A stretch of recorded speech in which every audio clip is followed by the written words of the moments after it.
God sets us up for a miracle by orchestrating perfect timing. It's up to us to open our eyes and believe. Gil Broussard has made a very bold prediction that Planet X's next flyby will be at Passover 2016. And he's actually calculated all of its orbit and given all these dates. And he's as deeply studied and researched in this area as anybody I know. So I just put that up there, and time will tell if he's right. He bases this on an average orbit of about 320 to 330 years per revolution of Planet X. And he predicts actually very boldly that on the 23rd of March 2016 we will have a close flyby of Planet X. Not far away. So something is coming. There will probably be a scientific explanation for every disaster that will happen in the book of Revelation. And as it was in the days of Noe, so shall it be also in the days of the Son of Man.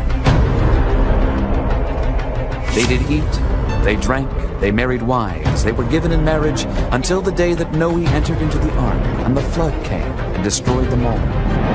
Let's go to Noah's flood. I think you're going to be very surprised by this. I believe all the fuel that we pump into the cars, it's a reminder of Noah's flood. Millions of dead organic material buried suddenly form fossil fuel. So for all the people who say, I don't believe the Bible, I don't believe it happened, you're pumping it into your car every day. It's amazing, isn't it? In Genesis chapter 7, in the 600th year of Noah's life, this is what people don't know. They thought it just rained for 40 days. It didn't. Number one, it says, God said, all the fountains of the great deep were broken up, and the windows of heaven were open. It's an interesting phrase. It's not just that it rained. Something broke apart in the heavens, and something broke apart in the earth's crust. And the waters prevail on the earth not once. Almost nothing in the Bible happens once. So everything that happens here is a prelude to something else. Only in Noah's flood, God promised, never going to flood the whole world in the same way. Yet everything usually happens twice. So these details here, they'll be handy in the end times. 150 days. Because guess what? Book of Revelation also says one of the trumpet judgments will last 5 months. 5 months is 5 times 30 days, 150 days. Jewish calendar days are 30 days a month. Very interesting. There's parallels between Genesis and Revelation all the way through. The Bible is saying the flood was not mere rain for 40 days. It says the canopy of water that was ruptured from above. The firmament separated the waters from the waters in Genesis. There was water above. And that was ruptured, and then it all broke apart and fell down. The earth's crust was also ruptured from below. And 150 days later, the waters receded. Well, how is that possible? Well, if you map out Planet X's orbit, it seems that Planet X has an orbit that crosses the Earth's orbit twice in a period of 150 days. So you see, point 1 is the Sun, point 2 is the first crossing of the Earth, point 3 is the second crossing as it leaves the solar system. So here's a scenario that may explain Noah's flood. Planet X crosses the Earth's orbit, and then each encounter brought debris and meteors upon the Earth. So here's the first flyby. On the second Passover, 3000 BC, remember Passover is the only feast where if you missed it, God gave you grace, you can celebrate it a second month, the month later. Well, Noah recorded that on the second Passover, 3000 BC or 5,000 years ago, the waters broke from above the heavens. Well, a meteor shower would have done that. Meteors would have opened the floodgates of heaven, shattering the upper firmament that divided the waters from the waters. Then, 5 months later, it makes a revolution around the sun, comes back, the earth happens to meet on this occasion the debris of Planet X once again as it exits the solar system and the Earth's orbit. And so this is probably what happened. 150 days later, a second flyby of Planet X drags a 110-mile wide asteroid into a collision course with Earth. And there's a reason why we have quite an exact figure on the size of this asteroid or this meteor, but we have to say asteroid because it's so big. Here's a moment of impact. A scientist calculated at a trajectory of 22, or an angle of 22 degrees. There's the moment of impact. It would have sent shock waves into the Earth's core and all throughout the Earth. That would have ejected some of the Earth's crust, leaving basins of for water to recede into, which today forms our oceans. Now, science always denies catastrophic events until catastrophic events happen. Did you know that last week an earthquake, 7.7 earthquake in Pakistan, created an island like that? If you don't know, just go on the news and see it. They always say over millions and millions and millions of years, and yet on the news, turn on, boom, an island just got created. In the same way, something suddenly happened and the waters then receded. Something scientific, something explainable had to have happened. A 110-mile diameter meteor was flood. Canopy broke. The end of the flood, a meteor came and then ejected some of the crust, which left basins. It would also explain the tilt of the Earth, without which we wouldn't have seasons. So at the moment of impact, the Earth was pushed 23.5 degrees, which allows for seasons. I always believe in the beginning of the Earth. Now we got seasons, winter, summer, and all that. And it would have also cracked the Earth into tectonic plates. Does the Bible talk about this? Yes, it does. Isaiah 24, verse 19 and 20. Behold, the Lord makes the earth empty and makes it waste, distorts its surface. The earth is violently broken. The earth is split open. The earth is shaken exceedingly. The earth shall reel to and fro like a drunkard and totter like a hunt. That sounds like the Earth's 23.5 degree tilt. Planet X could provide a scientific explanation for all these things we observe. The Earth's crust is definitely cracked like an eggshell into tectonic plates. What we see on the globe is not exactly the plates.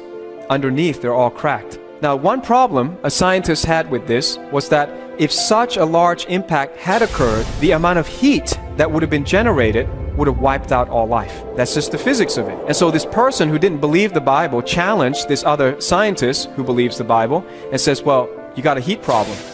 It's just impossible that this happened 5,000 years ago. He says, well, how about this? What if the entire surface of the planet was covered in water? Isn't water a perfect conductor of heat?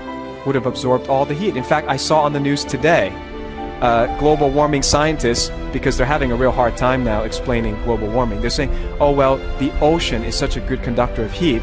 Global warming is happening. We are responsible, but the oceans have absorbed all the heat. The miracle was the perfect timing. He says, get in the ark. The meteor shower came. Planet X could have passed by. Maybe that's the gravitational force that pushed all these meteors in Noah's way. He got in the ark. He was safe. Then it came. Then the big meteor that helped the waters to recede came at the moment where the entire earth was covered with water, absorbing most of the shock, most of the heat. Amazing? God is amazing. His miracles usually involve perfect timing. Now, the question remains, is there any evidence of such an impact? Well, I'm going to show you something that you will never forget. Most truths are staring at us in the face. It's right in front of our eyes, but we don't know it's there until somebody points it out to us. So I'm going to point it out to you, the evidence of this impact. It's called the Gulf of Mexico. This is a perfect circular crater left by an impact of an asteroid. Does that look like a perfect circle to you? Pretty much for geography. Compare that to the Arizona crater, which is 0.7 mile wide. The Gulf of Mexico's crater is 1,100 miles wide, and we usually calculate that a meteor is 10% the size of the impact crater. That's why we have quite a good idea of how big this thing was that came at the end of Noah's flood, or as the waters receded. What's interesting is if we take pictures subterranean, sub-ocean pictures, we also can see there's a visible landslide under the ocean. Can you see that? At the top of the circle, the land slid into the ocean in the distant past. If this has happened before, this area from Houston to Louisiana to New Orleans is a high-risk area for collapse a second time if there was could be unstable. Also, you know that oil and gas are found in abundance in this area because plant life was buried suddenly by a previous landslide. So 70 to 80% of America's domestic oil and gas flows through the pipelines of this high. It caused an uplift on the other side of the planet. It's called the Himalayan mountain range. Take a look at it. It's a perfect curve. It's the same curve as the Gulf of Mexico, sent to the other side. In other words, Himalayans were formed in a matter of seconds. Number two, it also means the highest peaks of the Himalayas did not exist at the time of Noah's flood. So a lot of people like to argue and say, well, how much would it have to rain to reach all the way to the top of Mount Everest? Well, excuse me, there was no Mount Everest. Amazing. God has an answer to everything. And it's right there. It's staring you in the face. Next time you look at the globe, it's all there. But I'll take you even further. This is a NASA satellite map of gravity. Did you know that gravity is unevenly distributed on the Earth? You are slightly heavier in Asia. That's why we have to eat rice and not pasta. You're slightly heavier in Asia because the land density is greater. Well, what could have caused that? It indicates pressure wave. Powerful meteor impacting during a total global flood is a logical explanation for this anomaly on our planet. Let's talk about future implications, because that's the part everyone wants to know. What does this matter to me? Revelation is a timeline. Revelation indicates that worse things will happen during the 7-year tribulation. I think that's pretty scary, don't you think? So we don't want to be there for that. We want to believe Jesus now. We want to accept the Savior now. He's giving us warning through all of this prophecy and science. You don't want to be here for this. And there came out of the smoke locusts upon the earth, and unto them was given power, as the scorpions of the earth have power. And it was commanded them that they should not hurt the grass of the earth, neither any green thing, neither any tree, but only those men which have not the seal of God in their foreheads. And to them it was given that they should not kill them, but that they should be tormented 5 months. And their torment was as the torment of a scorpion when he striketh a man. And in those days shall men seek death, and shall not find it, and shall desire to die, and death shall flee from them. For the Lord himself shall descend from heaven with a shout, with the voice of the archangel, and with the trump of God. And the dead in Christ shall rise first. Then we, which are alive and remain, shall be caught up together with them in the clouds to meet the Lord in the air. And so shall we ever be with the Lord.